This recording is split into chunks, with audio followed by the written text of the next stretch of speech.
This is Learn English with Ease. English made powerful, simple, and yours. Hello and welcome back to Learn English with Ease. If this is your first time here, this channel is made for one very specific kind of learner.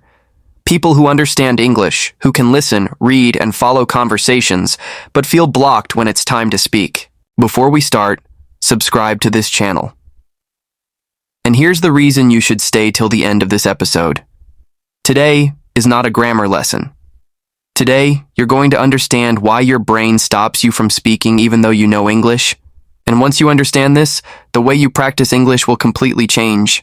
Yes, and if you're already part of this channel, welcome back. You know that here we talk slowly, clearly, and honestly. Not to impress you, but to help your brain feel safe while listening. Because feeling safe is the first step to speaking. Let me ask you something. When you listen to English, do you understand it easily? Movies, YouTube, podcasts, maybe even jokes. But when someone talks to you directly and waits for your answer, do you suddenly feel pressure in your chest and noise in your head? If that sounds familiar, keep listening. Because what you're experiencing is not weakness, it's a pattern. And patterns can be changed. I want to share something personal. I understood English for 5 years. 5 years of learning, listening, reading, and practicing silently. On the outside, everything looked fine. But speaking was a different story. Someone would ask me a simple question, not a difficult question, just something normal, and I understood every word immediately. But answering felt impossible. My brain would start working too hard. I wasn't thinking about meaning anymore. I was thinking about grammar, pronunciation, and mistakes. And this is where science quietly enters the picture. When your brain feels watched or judged, it shifts its focus. Instead of expressing ideas, it starts protecting you. It checks for danger. Danger like embarrassment, or sounding wrong, or being laughed at. So your brain slows down your speech. It tells you to wait, to think more, to be careful. And language doesn't survive in that environment. Language needs flow. It needs movement. It needs permission to be imperfect. But most learners train their brains to avoid mistakes, not to communicate. For years, I believed I needed more knowledge, more rules, more corrections. But every new rule added pressure. And pressure turned into silence. If you're still listening right now, take a moment and notice something important. You didn't leave. That means this topic isn't just interesting, it's personal. And staying this far already tells us something about you. You're not lazy, you're curious. And curiosity is the doorway to change. Here's something most English learners never hear.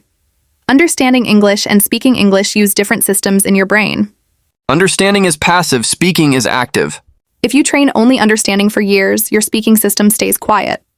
Not broken, just untrained. Think about it like watching someone ride a bicycle. You understand how it works, but the first time you sit on the bike, your body feels unstable. Speaking English works the same way. And once you realize this, something shifts inside you. You stop saying, I'm bad at English. You start saying, my brain needs a different kind of practice. This is why this channel exists. And this is why you should subscribe if you haven't already. Because every conversation here is designed to help your brain feel safe enough to speak. And if this episode is helping you understand yourself better, check out our other videos on freezing while speaking and sounding natural without translating in your head. You don't need more English. You need a better relationship with the English you already know. And we're here to build that with you. If you're still listening right now, I want you to pause for a second and really notice this. You stayed. That already tells us something important about you. It tells us that deep down, you know the problem was never your intelligence. It was never your effort. It was never your English level. Most people leave when things start to feel uncomfortable. But you didn't. And that's exactly how progress begins. Not with confidence, but with awareness. Now let's talk about what's actually happening in your brain when you freeze. Not in a complicated way, in a human way. Your brain has two main jobs when you speak a language. One is understanding, the other is producing. Understanding is quiet. It happens in the background. You can do it while relaxed, while lying down, while half tired. But speaking is different. Speaking asks your brain to act, to choose words, to move your mouth, to take a risk. And if your brain has learned one lesson again and again, it's this. Mistakes are dangerous. So when a real conversation starts, your brain doesn't ask, how can I express myself? It asks, how can I stay safe? And safety to your brain often means silence. This is why you can speak alone but freeze with people. This is why you can answer in your head but not out loud. This is why your English disappears exactly when you need it. And here's the most important part. This reaction is learned, and anything learned can be unlearned. The solution is not more grammar. The solution is not more rules. The solution is changing the condition under which you practice speaking. Your brain needs repetition without danger. It needs to feel that nothing bad happens when you speak imperfectly. It needs permission to sound human.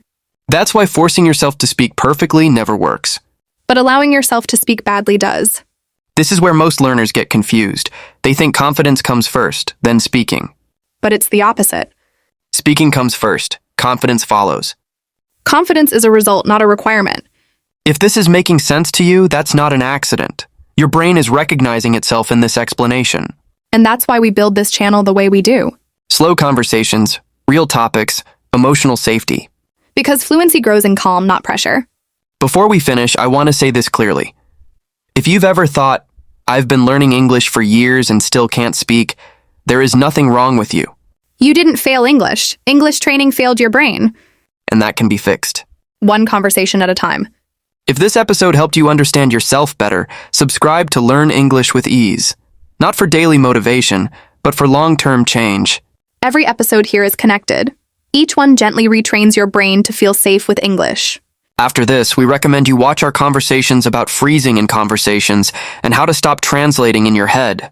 Those episodes continue exactly where this one ends. And if you want to support this channel, leave a comment with one simple sentence. I understand English, but speaking is hard. You'll be surprised how many people write the same thing. You're not alone in this journey. And you don't need to rush. Your voice is already there. It just needs a safe place to come out. Thank you for listening. We'll see you in the next conversation.